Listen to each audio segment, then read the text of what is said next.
and master trainer at Cooperative Public School, Dubhar Gaya, as a principal working at Cooperative Public School. First of all, I would like to give thanks to our Honorable Director Sir and CBSE COE Patna, who give me the opportunity to conduct CBSE in-house training program or session. Today, I am going to deliver a very sensitive and very important topics, and that is working with a learning disability. But before starting the topic, we wish you all happy birthday to Rajendra Prasad, our first president. आज हमारे first president का जो है जन्मदिन भी है 3 दिसंबर, तो मैं सबको विश भी करना चाहूँगा।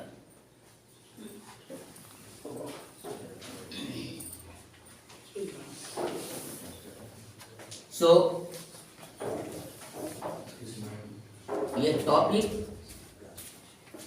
इसलिए भी इम्पोर्टेंट हो जाता है क्योंकि ये टॉपिक जुड़ा हुआ है उन देश को कंडक्ट करने वाले भावी बच्चों से, जो कल होकर के देश का निर्माण करने जा रहे हैं, समाज का निर्माण करने जा रहे हैं। तो as a teacher, how we work over the learning disability. Approx 90 million people are suffering from learning disability, and in Bihar it is about 8.69% who suffering from learning disability. So this topic is very important. So first of all,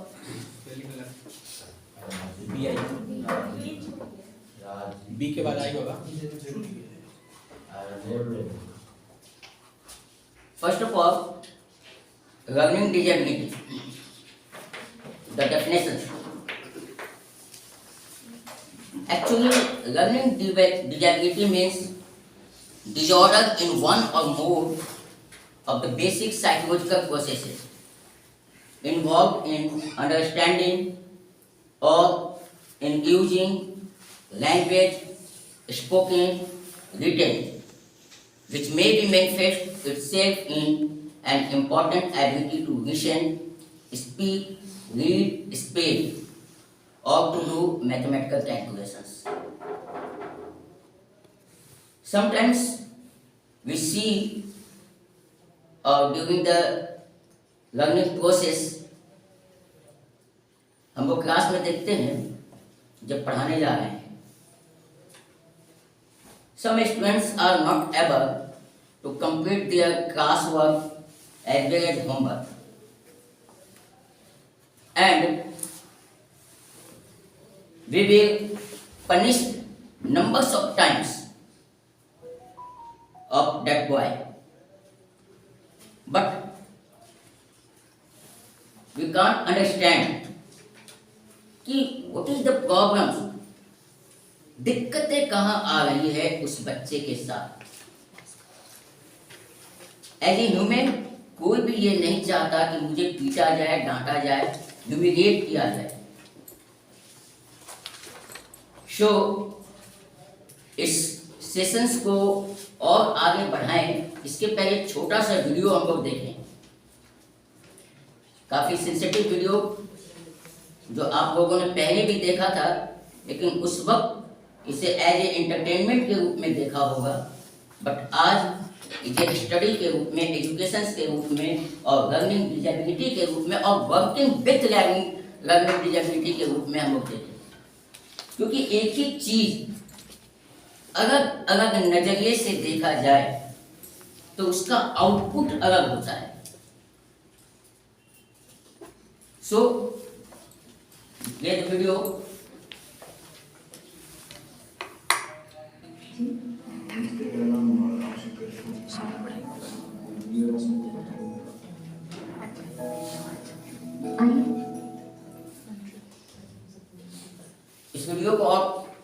dramatise किया जा सकता था, लेकिन जानकर मैंने इस scene को include किया है।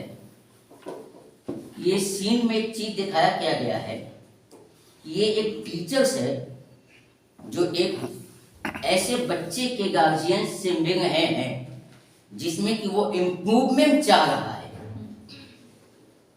आई थिंक यहाँ पे बैठे हुए सारे वो टीचर्स हैं और इनमें से 99.9% लोग ऐसे होंगे जो कभी भी ये काम नहीं किया कि अगर किसी बच्चे में प्रॉब्लम्स आ रहे हैं तो उनके गार्जियन से जाके बात करें या गार्जियंस को बुला करके स्पेशली बात करें। हम लोग पीटीएम के दिन आते हैं, जो हमारा रूटीन है कंप्लीट किया, काम खत्म। कभी भी किसी भी तरह कंप्लेंट तो रोज आ रहा है कि सर ये होमवर्क नहीं बना रहा है, सर ये कर रहा है, सर वो कर रहा है, पर कभी भी बैठ के उस पर डिस्कस नहीं करते। इसलिए उस मोटो से इसको देखना है, उस व्यू से इस वीडियो को देखना है।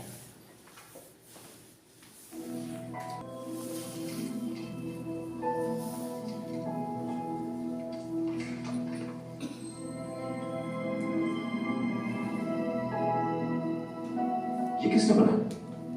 ईशान ने। ईशान ने? ईशान पेंटिंग करता है? हाँ, उसको पेंटिंग का बहुत शौक है। कभी कभी जैसे गाने नानी, कभी चले जैसे मम पानी, कभी बन जाए बोले सवालों की जड़ी, सन्नाटे में हंसी के जैसे, सुने होठों पे खुशी के जैसे, ये तो दूर है घर से करते हैं सनम को बड़ी, जैसे झील में गहराई चलना, जैसे भीड़ में अपने का करना, जैसे मन मुझे नदिया झाग उड़ाए कुछ करे, जैसे कट कट मीठे से छपके, जैसे प्यार की धीमी सी धमकी, जैसे कानों में सरदम धड़कन बजती है।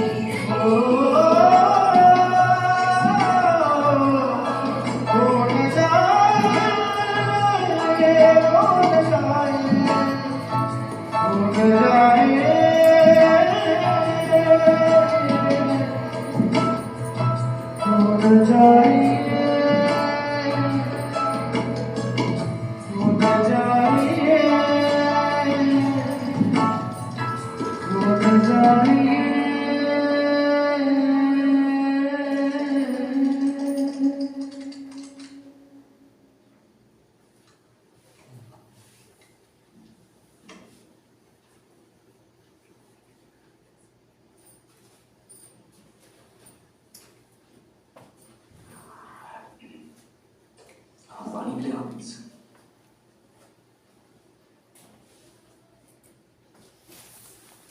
एक दो चीज में और ध्यान दिया होगा आप लोगों ने, जो फादर्स बैठे हुए हैं उनके टी शर्ट के 2-3 बटन खुले हुए हैं और टीचर्स पानी मांग रहा है।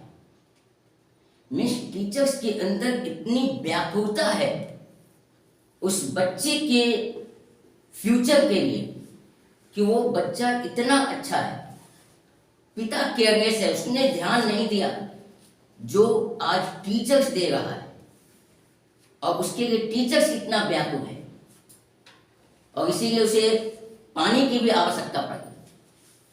आप देखेंगे कि जो फादर्स बैठे हुए हैं उनके टी शर्ट के 2-3 बटन खुले हुए, इसका क्या मतलब हुआ कि वो केयरलेस है, वो नहीं ध्यान दे पा रहे इस चीज को।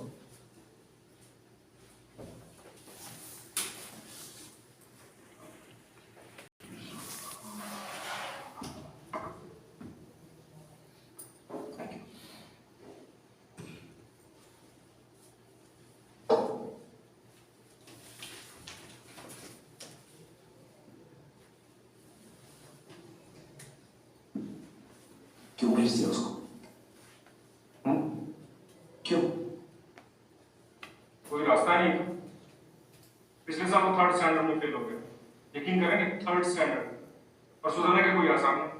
ये मेरा बड़ा बेटा हर क्लास में हर सब्जेक्ट में फर्स्ट आता है, और वो दूसरा। आपको क्या लगता है उसकी प्रॉब्लम क्या है? प्रॉब्लम उसका रवैया, और क्या? पढ़ाई की तरफ, हर चीज की तरफ हमेशा बदमाशी, तेवर ही तेवर। कभी कोई बात ही नहीं सुनेगा। मैं आपसे उसका प्रॉब्लम पूछ रहा हूँ, आप मुझे सिम्टम बता रहे हैं। आप बता रहे हैं बच्चे को बुखार है, वो मुझे मालूम। मैं पूछ रहा हूँ बच्चे को बुखार क्यों है, वजह क्या है बुखार की?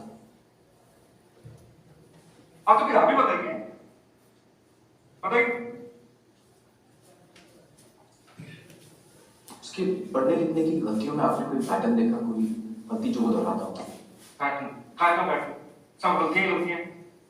फिर आप पैटर्न पहचान नहीं पाए।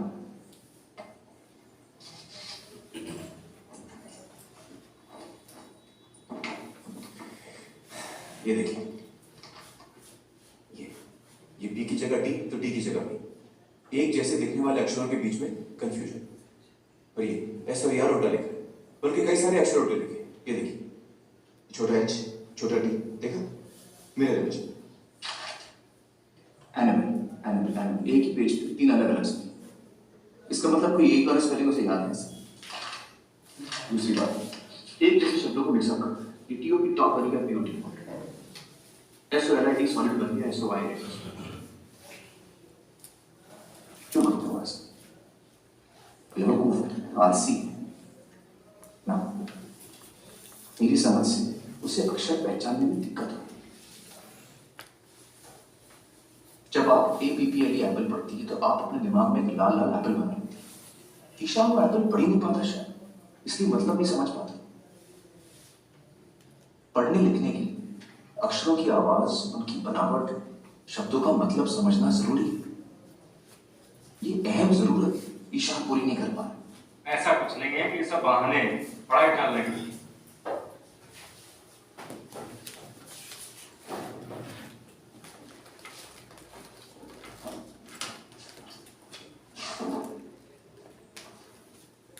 जरा ये पढ़िए मिस्टर रसल। ये कैसे कर सकते हैं? चाइनीज में। अरे कोशिश तो कीजिए, चलिए ध्यान दीजिए। क्या बेकार की बात कर रहे हैं? मैं कैसे पढ़ सकता हूँ इसका? बदतमीजी कर रहे हैं, आपका रवैया ठीक नहीं। ये आप शैतानी कर रहे हैं।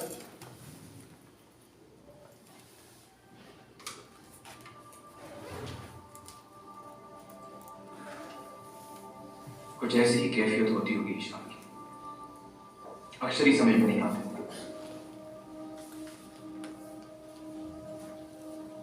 इस पढ़ने लिखने की तकलीफ को डिसलेक्सिया कहते हैं।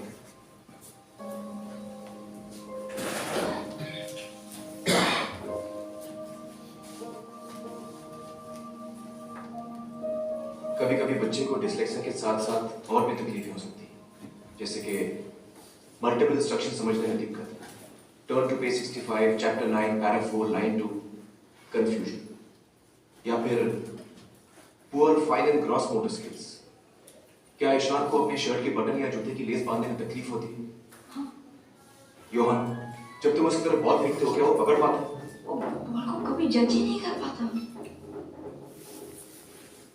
इस वीडियो को देखा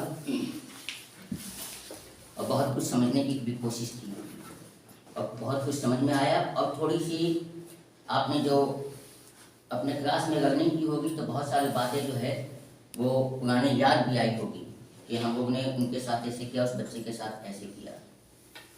एक्चुअली में लर्निंग डिसऑर्डर्स में ये कभी भी नहीं आता है कि एक बच्चा जो है लर्निंग प्रॉब्लम्स में, there is difference between learning problems and learning disorders.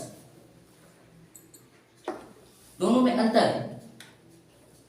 ये एक न्यूरोसाइकोलॉजिकल प्रॉब्लम्स है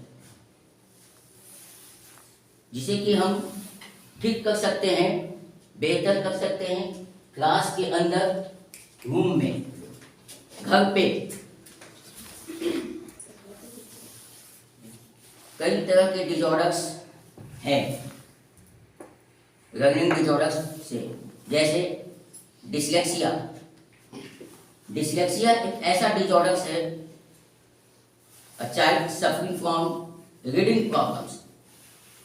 जैसा कि हमने अभी वीडियो में भी देखा कि उनके फादर जो है वो नहीं पढ़ पा रहे थे, उन्हें समझ नहीं आ रहा था क्या लिखा हुआ है। ठीक उसी तरह से बच्चे के अंदर भी ये प्रॉब्लम्स आते हैं। वो रेटर को उल्टा समझने लगता है, जिसके कारण वो पढ़ नहीं पा रहा है कि क्या है। रीडिंग प्रॉब्लम्स जैसे डिफिकल्टी डिसऑर्डर्स को हम लोग डिसलेक्सिया कहते हैं। दूसरा एक आता है डिस्ग्राफिया। बट नेचुरल से जब बच्चा पढ़ नहीं पा रहा है तो लिखने में भी क्या होगी, दिक्कतें आएंगी। बच्चा वो लिख नहीं पा रहा है proper, that disorders is called dysgraphia. एक है dyscalculia, disorders in which students or child suffering from mathematical calculation, problem in mathematical calculations.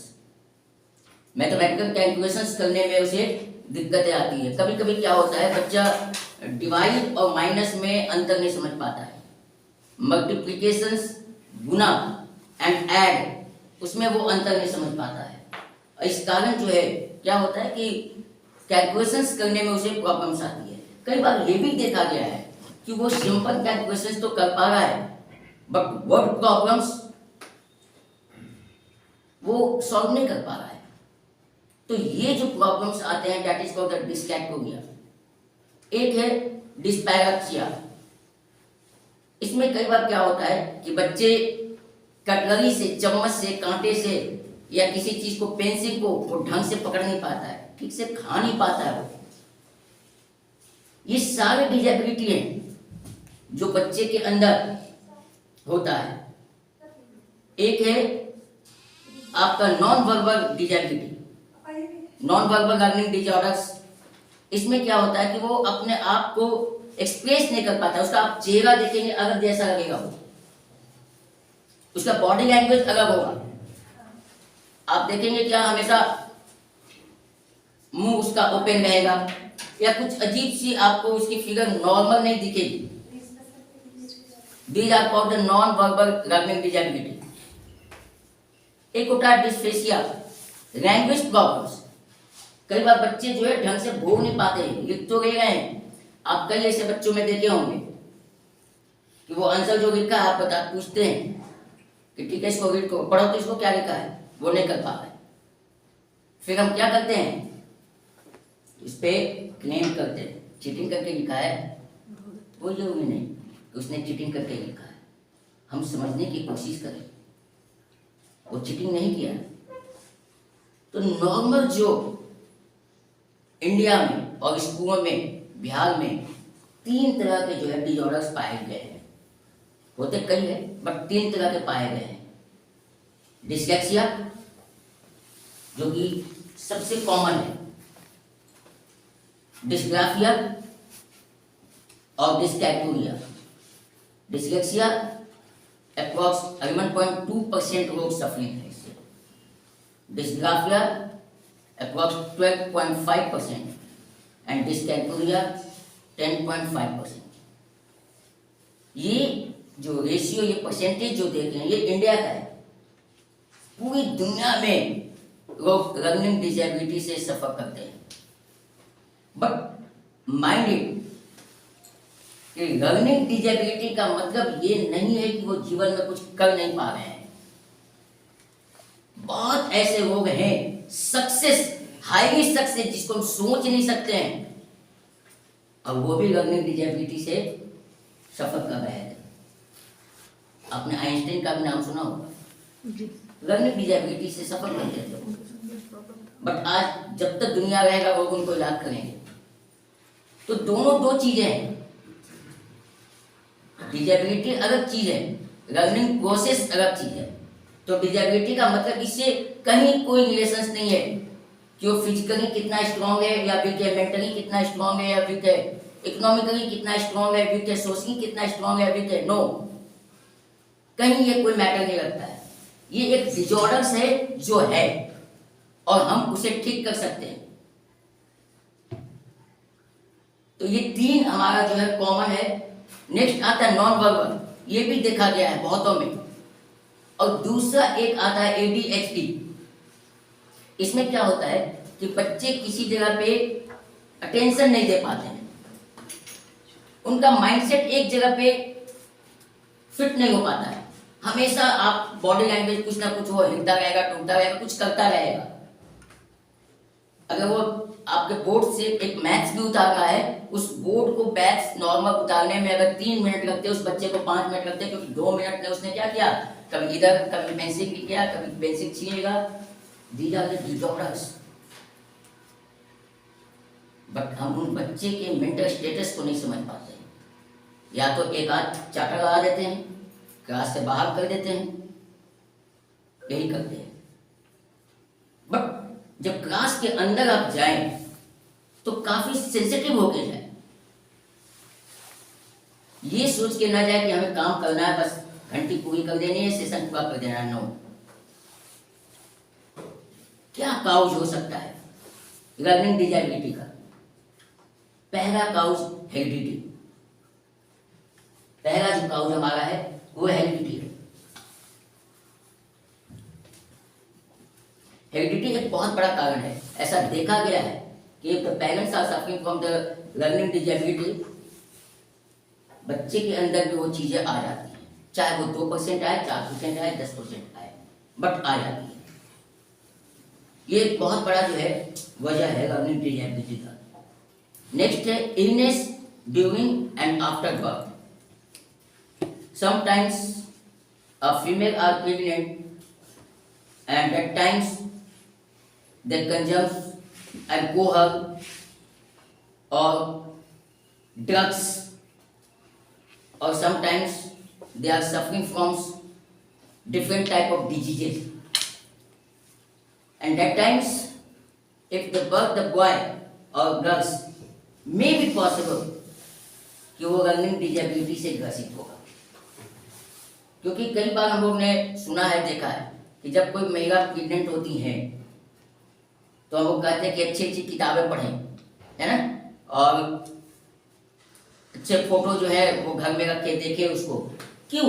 ये एक साइंस है कि जो हम देख रहे हैं, जो खा रहे हैं, जो पढ़ रहे हैं, वो हमारे बच्चों में जा रहा है। तो इसीलिए जो है, जब अगर हम अल्कोहल को कंज्यूम करते हैं, अगर हम ड्रग्स को ले गए हैं, मेडिसिन ले गए हैं, तो वो कहीं ना कहीं बच्चे को क्या कर रहा है, वो डिजेबल कर रहा है। एक और है स्ट्रेस ड्यूरिंग इन्फेंस।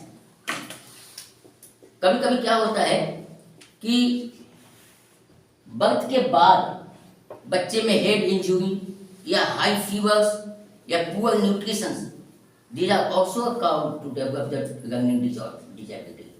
ये भी जो है लर्निंग डिजेबिलिटी बच्चों के अंदर डेवलप करेगा। कैसे पहचानेंगे कि कोई बच्चा जो है वो डिजेबल है, लर्निंग डिजेबल है? What are the sign of learning disability? Yes ma'am. उसके व्यवहारों का अध्ययन करके। जैसे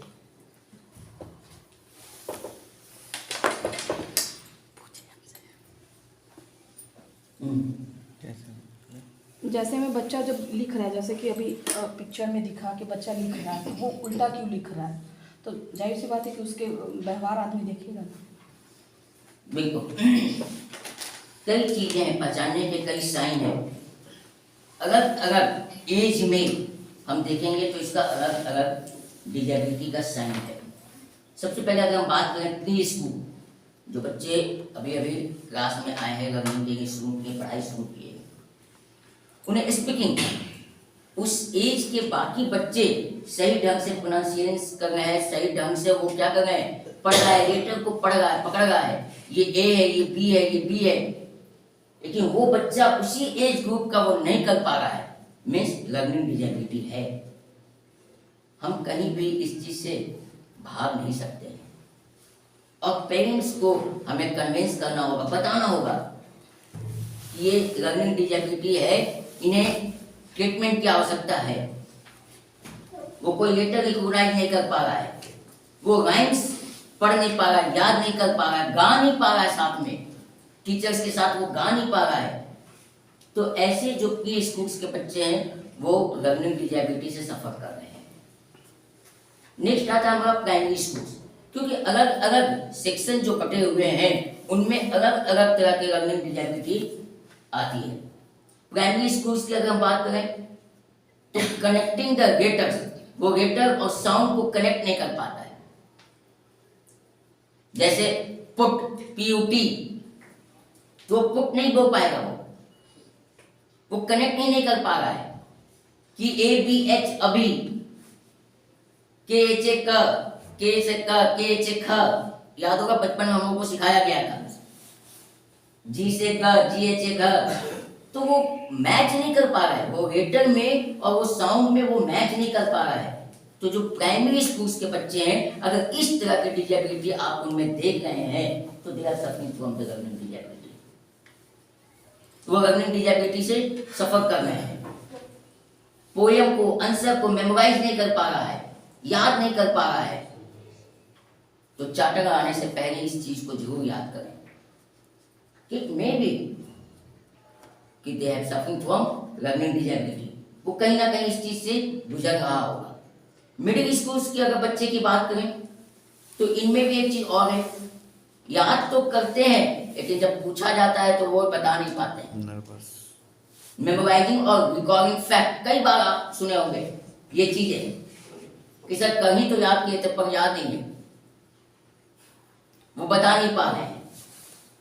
अंडरस्टैंडिंग बॉडी लैंग्वेज, वो बॉडी लैंग्वेज, टीचर्स के बॉडी लैंग्वेज को, घर में फादर्स के, मदर्स के, ब्रदर्स के बॉडी लैंग्वेज को समझ नहीं पा रहे, पहचान नहीं पा रहे हैं। अगर उसके फादर गुस्से में भी उसके सामने खड़ा है वो समझ ही नहीं पा रहा है। टीचर्स किस मूड से खड़ा है वो समझ नहीं पा रहा, बॉडी लैंग्वेज को नहीं पहचान पा रहा है। तो मिडिल स्कूल के जो बच्चे हैं वो इस तरह से अगर कर रहे हैं तो हम समझेंगे कि they are suffering from learning disability, कहीं ना कहीं उनके अंदर डिजेबिलिटी है। हाई स्कूल के अगर बच्चे की बात करें तो उनमें रीडिंग और राइटिंग स्किल्स अगर नहीं हो पा रहा है, पढ़ नहीं पा रहे फ्लुएंटली, लर्निंग डिजेबिलिटी से सफर कर रहे हैं।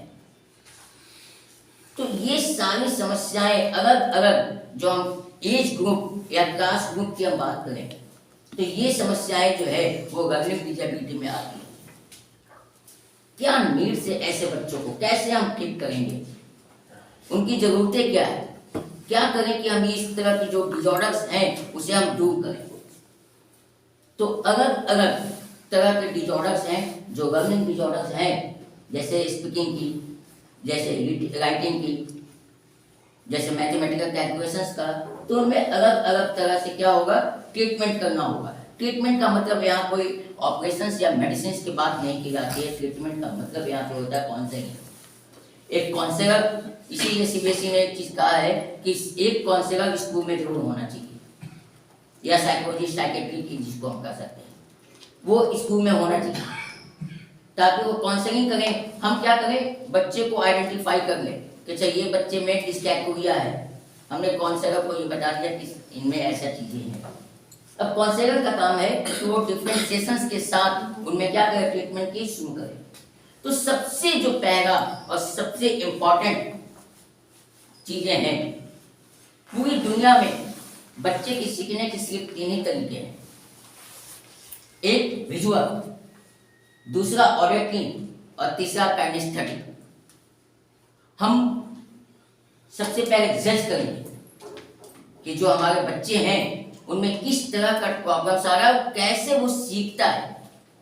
एक ही चीज को कुछ बच्चे सुनकर सीख लेते हैं, एक ही चीज दूसरी चीज को दूसरे बच्चे क्या करते हैं, देख कर सीखते हैं, और तीसरे बच्चे उसी चीज को करके सीखते हैं। तो सबसे पहले हम रिकॉग्नाइज करेंगे कि हमारे बच्चे के अंदर क्या है, वो कैसे इजी वे में सीखते हैं। हम उसी तरह के सारे जो स्टडी मटेरियल्स हैं, जो चीजें घर पे हो या स्कूल में हो, उसी तरह की तैयार करेंगे। उन्हें कोई चीज पढ़ाना हो तो हम विजुअली, अगर हम चाह रहे हैं तो वो देख कर ही सीखता है। और शायद इसीलिए ये चीजें तीनों व्यवस्था हमारे स्कूल में की गई है। एक ऑडिटरी जो कि टीचर्स पढ़ाते हैं, जिसको कि लेक्चर मेथड कहते हैं। आए क्लास में लेक्चर दिए, बच्चे सुने, बट इसमें से कुछ ही बच्चे जो है सीख पाते हैं। फिर दूसरा स्मार्ट क्लास, उसी चीज को स्मार्ट क्लास में आप दिखाते हैं। अगर उसी चीज को दिखाते हैं तो बच्चे के अंदर जो पहले 30% था, अब आपके 60 to 70% सीख गया बच्चे। अब उसी चीज को हम क्या करते हैं, प्रैक्टिकली करवाते हैं। अगर साइंस की बात करें, किसी भी सब्जेक्ट में प्रैक्टिकल होता है, ये कभी भी माइंड में मत रखिएगा कि हिंदी में क्या प्रैक्टिकल होगा, सोशल साइंस में क्या प्रैक्टिकल होगा, नहीं, हर चीज में प्रैक्टिकल है, काइनेस्थेटिक हर चीज में है। और उसके लिए कोई 2-4-10 करोड़ का बजट नहीं चाहिए। छोटी छोटी सी बजट से, छोटी छोटी चीजों से आप क्लास के अंदर भी कर सकते हैं। तो वो चीजें हैं। तो जब आप ये तीनों लर्निंग प्रोसेस करते हैं तो निश्चित तौर पे आपके क्लास के अप्रॉक्स 95% बच्चा क्या है, सीख जाता है उस चीज को, उस सेशंस को। 95 मैंने क्यों बोला, क्योंकि अप्रॉक्स ऐसा माना जाता है कि 5% बच्चे जो हैं वो क्या है, लर्निंग डिसऑर्डर से, लर्निंग डिसेबिलिटी है।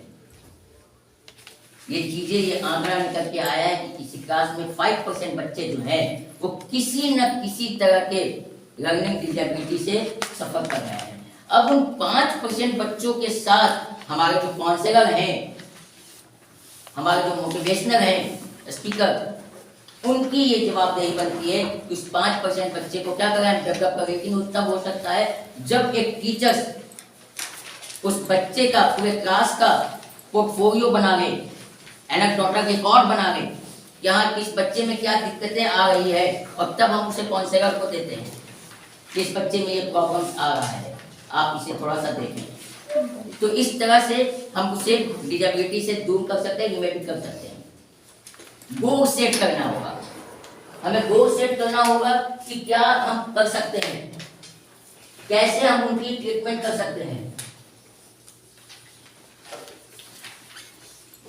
ताकि हर बच्चे के अंदर अलग गोल्स है। बच्चे से मिलने के पहले ये काउंसलर का काम है कि before meetings write down what you want to accomplish and decide what is most important and what you are willing to negotiate. कैसे हम बच्चे की बातचीत शुरू करें, कैसे क्या करें।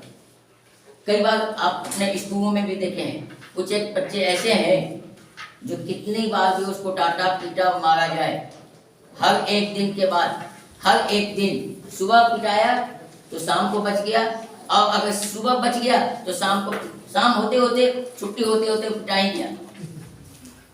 ये चीजें हैं, कई ऐसे बच्चे हैं, अपने स्कूल में भी है, सारे स्कूल में है, हर क्लास में भी होता है। दूसरी बात, बी ए गुड लिसनर, हम उस बच्चे की बात को सुने, समझने की कोशिश करें कि क्या प्रॉब्लम्स उसके अंदर आ रहा है।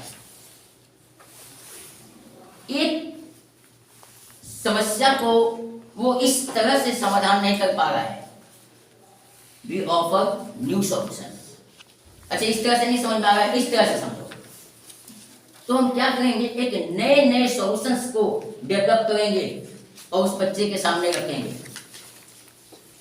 कीप द फोकस, उस बच्चे पर ध्यान दें। जब क्लास के अंदर जाए तो नॉर्मल बच्चे तो पढ़ ही रहे हैं, बट उन बच्चों के ऊपर हम विशेष ध्यान दें कि कैसे वो डेवलप करेंगे।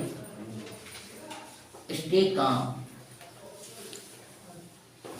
करेक्ट एंड पॉजिटिविटी, ये सोच कर हम क्लास के अंदर जाएं कि निश्चित तौर पे इस बच्चे के अंदर हम डेवलपमेंट ले आए, निश्चित तौर पे। तो इस तरह से जो है हम क्या करेंगे, बच्चे को जो सफरिंग कर रहे हैं डिसऑर्डर से, उसे हम दूर कर सकते हैं। एक चीज और है कि think life success rather than school success. Life में वो सक्सेस करें, स्किल डेवलपमेंट हो उसके अंदर, इन बातों पर हम ध्यान दें, ना कि मार्क्स ज्यादा आए। क्योंकि लर्निंग डिसऑर्डर्स है अगर बच्चे के अंदर, तो किसी न किसी तरह से चीटिंग करके बाय ग्रुप ऑफ ग्रुप वो मार्क्स तो ले आएगा, बट लाइफ में वो सक्सेस नहीं कर पाएगा। सो लाइफ को सक्सेस करने के लिए उसके अंदर स्किल डेवलपमेंट होनी चाहिए, और स्किल डेवलपमेंट के लिए हम जिम्मेवार हैं एज ए टीचर। अगर उसे हम बेहतर समझने की कोशिश करें, काउंसलिंग करें, वो डिसऑर्डर्स दूर होगा और वो बाकी बच्चों से भी बेहतर होंगे। एक बात और मैं बता दूं कि जिनमें लर्निंग डिसऑर्डर्स है, कहीं भी आपके मन के अंदर ये ना हो, उसकी आईक्यू बहुत बेहतर हो सकती है, उसकी आईक्यू बहुत बेहतर हो सकती है। एक आम बच्चे, एक वीडियो में अभी आपने देखा क्या कि वो बहुत बढ़िया पेंटिंग कर रहा है। इस चीज को हम लोगों ने देखा, जो पेंटिंग का डेवलपमेंट उसमें अंदर बहुत है। मीन्स क्या कि उसकी कहीं ना कहीं जो है क्षमता बेहतर है, हमसे बेहतर। मैं पेंटिंग नहीं कर सकता, वो कर रहा है। मैं राइटिंग कर सकता हूँ, नहीं कर रहा है। मीन्स कहीं ना कहीं क्या है उसमें डिस्लेक्सिया है, कहीं ना कहीं राइटिंग प्रॉब्लम्स है। तो हम उस पर विचार करें बनिस्बत पनिशमेंट देने के। ये छोटी छोटी चीजों को हम समझ करके किसी भी बच्चे के अंदर लर्निंग डिसऑर्डर्स को दूर कर सकते हैं। और क्या मदद कर सकते हैं, कैसे कैसे कर सकते हैं हम लोग लर्निंग डिसऑर्डर्स को दूर करने के लिए? जैसे एक बच्चे में हमें मालूम हो गया कि इसके अंदर ये रीडिंग है या राइटिंग प्रॉब्लम्स है, हम क्या करेंगे कि जो एग्जाम्स लेते हैं तो रिटेन ना लेकर के वर्बल लेंगे। अभी कुछ दिन पहले एक सीसी पैटर्न आया था, बहुत अच्छा पैटर्न था। हम लोगों ने उसे प्रॉपर वे में इस्तेमाल नहीं किया, प्रॉपर वे में डिलीवर नहीं किया, और शायद इसीलिए फिर से वो वापस हो गया। लेकिन ये एक बहुत अच्छी चीज थी। कई बार ऐसे होता है, जैसे कि अभी मैंने बताया कि डिस्लेक्सिया, डिस्ग्राफिया, डिस्कैलकुलिया, कई तरह के प्रॉब्लम्स हैं। अगर किसी बच्चे में रिटेन प्रॉब्लम्स है तो हम वर्बल एग्जाम्स ले सकते हैं। ठीक है, आप लिख करके हमको ये नहीं बता सकते, आप ऐसे ही बताओ मेरे को कैसे हो सकता है। तो इस तरह हम करते नहीं वैसे। बट अब जो NEP 2020 आ रही है, निश्चित तौर पे इन सारी चीजों का ध्यान उसमें रखा गया है, जो मे बी की 23 से इम्प्लीमेंट हो जाएगा। NEP 2020-23 से मे बी की इम्प्लीमेंट हो जाएगा। तो उस स्थिति में ये चीजें हों। कई बार ये प्रॉब्लम क्रिएट होती है फिजिकल और हेल्थ प्रॉब्लम के कारण, लाइफ स्टाइल की वजह से। और उसमें एक चीज है एक्सरसाइज। निश्चित तौर पे बच्चों को मॉर्निंग में जो हम लोग असेंबली में करा रहे हैं, वो एक तरह का कहीं ना कहीं लर्निंग डिसेबिलिटी को दूर करने की कोशिश कर रहे हैं। क्योंकि एक छोटा सा 2 मिनट 5 मिनट का एक्सरसाइज ये लर्निंग डिसेबिलिटी को दूर करता है। दूसरा है प्रॉपर स्लीपिंग।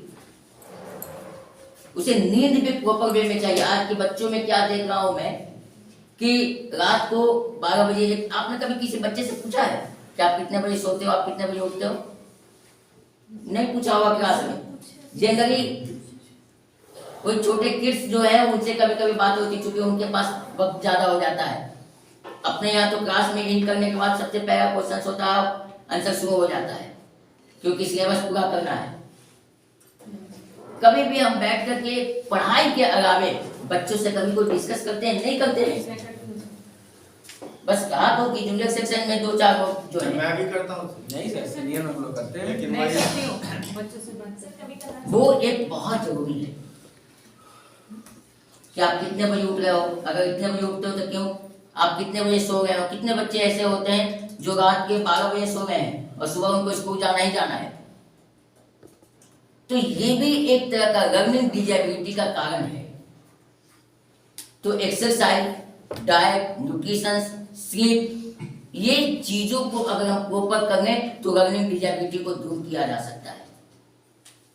क्योंकि मेन हमारा जो ऑब्जेक्टिव है वो लर्निंग डिसेबिलिटी को दूर करना है। और क्या कर सकते हैं लर्निंग डिसेबिलिटी को दूर करने के लिए? अगर रीडिंग, राइटिंग या कैलकुलेशंस में प्रॉब्लम्स हैं, एक दिन में हम ज्यादा असाइनमेंट ना देकर के छोटा छोटा असाइनमेंट दें। आज एक ही क्वेश्चन पढ़ के आना, आज एक ही क्वेश्चन याद करके आना, क्योंकि हमें पता है कि वो पढ़ नहीं पा रहा है। 5 question section A, question number 1 to 10 लिख के लेते आना, काम खत्म, ये चैप्टर ओवर। नहीं, आप एक ही क्वेश्चन दीजिए। जो बच्चे नॉर्मल हो तो कर पा रहे हैं, लेकिन जिनमें लर्निंग डिसेबिलिटी है वो नहीं कर पा रहे हैं। तो ब्रेक लर्निंग जो है वो बहुत जरूरी है। छोटे छोटे स्टेप्स में उन्हें हम क्या करें? असाइनमेंट दें, क्वेश्चन आंसर दें, क्योंकि हमें उसको इम्प्रूव करना है। इसलिए इस बात का ध्यान रखना बहुत जरूरी है। और क्या करें? मॉड्यूल से हम लोग पढ़ाएं, छोटे छोटे मॉड्यूल्स। अपने यहाँ बायो लैब में भी, फिजिक्स लैब में, केमिस्ट्री लैब में, सब में है। मॉड्यूल से पढ़ाएं जिनमें कि विजुअल है वो बेहतर करेंगे। तो ये भी लर्निंग डिजेबिलिटी को दूर करने की एक पहल होगी। अचानक से कुछ भी नहीं होगा, एक दिन में नहीं होगा, बट एक दिन जरूर हो जाए। हम ये चाहेंगे कि आज ये लर्निंग डिजेबिलिटी दूर हो जाए, नहीं होगा, बट धीरे धीरे अगर हमारा सतत प्रयास रहा, ये एक कंटिन्यूअस प्रोसेस है, तो ये हो सकता है। कुछ और है लर्निंग डिजेबिलिटी, जैसे कई बच्चे एक साथ क्लास में नहीं पढ़ पाते, तो उन्हें आप अलग से क्या करें, व्यवस्था करें। चाहे आप उन्हें गार्डन में बैठा रहे, या कोई अगर आपका रूम है, क्लासरूम है, तो आप वहाँ देखिए, ठीक है तुम यहाँ बैठे करो, प्रॉब्लम क्लास क्योंकि ये जो है ये भी एक लर्निंग डिजेबिलिटी में आता है। कई बार क्या होता है कि अगर कोई बच्चा, आप देखेंगे खुद से भी, ये अपने अंदर भी होता है लर्निंग डिजेबिलिटी, ऐसा जरूरी नहीं कि कोई बच्चे में हो सकता है, किसी में भी हो सकता है। कई बार आप देखे होंगे, अगर एक राइटिंग लिखने लिखे बैठे या कोई गाना लिख रहे हैं, अब एक बच्चा आधा लिख चुका है, दूसरा 2 ही लाइन लिखा है, उसको पता है आधा लिख चुका है, वो और भी अब उसकी क्या हो गई, राइटिंग पावर और स्लो हो गई। उस कंपटीशन के चलते वो निकल पाया। वो कर लेता है ऐसे, अगर उसने आपने 3 मिनट का समय दिया वो 3 मिनट में कर लेता, बट उस कंपटीशन में, उस क्लास के अंदर वो निकल पाया, क्योंकि लर्निंग डिजेबिलिटी है उनके अंदर।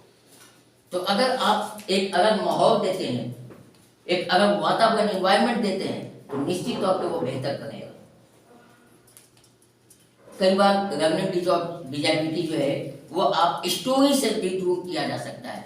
डिफरेंट टाइप के स्टोरी आप सुनाएंगे कि हाँ वो भी लर्निंग डिजेबिलिटी था, उनमें भी ये प्रॉब्लम था, बट वो बेहतर कर रहे हैं, वो आज इस जगह पे छोटे छोटे स्टोरी से भी हम लर्निंग डिजेबिलिटी को दूर किया जा सकता है। कई ऐसे चीजें हैं जिससे कि लर्निंग डिजेबिलिटी दूर की जा सकती है, जैसे आर्ट एंड क्राफ्ट, जैसे जो साइंस एग्जीबिशन, ये सारी की सारी जो प्रोसेस बनाए गए हैं स्कूलों में, एक्चुअली में लर्निंग डिजेबिलिटी को दूर करने का एक प्रक्रिया है। ये एक सिस्टमेटिक प्रोसीजर है जिससे कि लर्निंग डिजेबिलिटी क्या किया जा सकता है, दूर किया जा सकता है। पिक्टोग्राफ से आप पढ़ाएं, पिक्चर से आप पढ़ाएं, ये भी लर्निंग डिजेबिलिटी को दूर करने का तरीका है। कई ऐसे अगर हम बात करें तो कई ऐसे फेमस लोग हैं जो लर्निंग डिजेबिलिटी से ग्रसित रहे हैं, बट इतना ही समझ लीजिए कि इतना फेमस है कि इनका नाम ही काफी है इनके लिए। बहुत लोग के, अगर मैं बात करूं एक ऐसा कॉमन नाम जो आप जानते हैं, सब लोग जानते हैं, अभिषेक बच्चन, ये भी ऋतिक रोशन, ये भी सब लोग भी लर्निंग डिजेबिलिटी से ग्रसित हैं, लर्निंग डिसऑर्डर्स इनके अंदर भी। बट आप ये अपने मकाम पे, अपने जगह पे टॉप पोजीशंस पे हैं, तो ये कभी भी नहीं सोचे कि जिनके अंदर लर्निंग डिसऑर्डर से एक लेवल आ जाए, अब तो तुम कुछ कर ही नहीं सकते हो, तुमसे तो कुछ होगा ही नहीं।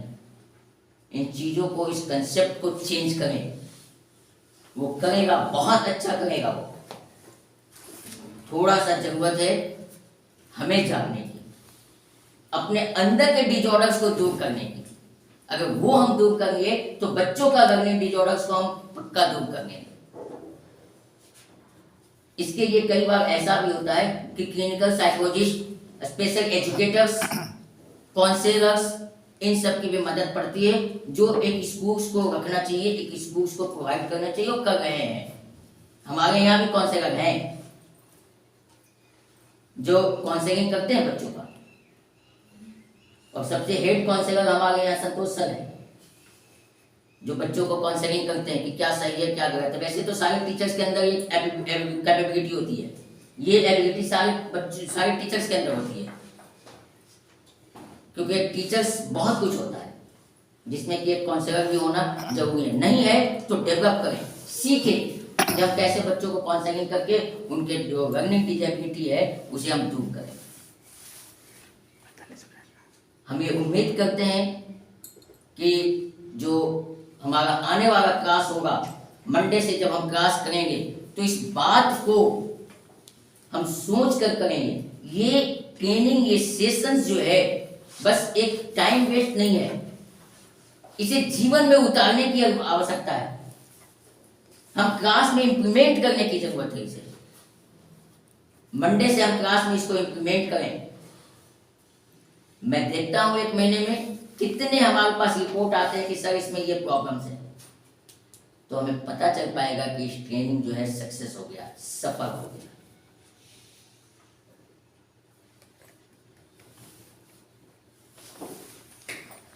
थैंक यू के साथ मैंने एक चीज लिखा है इसमें, help. Please, this is my earnest request to help our childrens, our students. बच्चों की मदद करें, उन्हें बेहतर बनाएं, हमारा कल बेहतर हो। Thank you very much.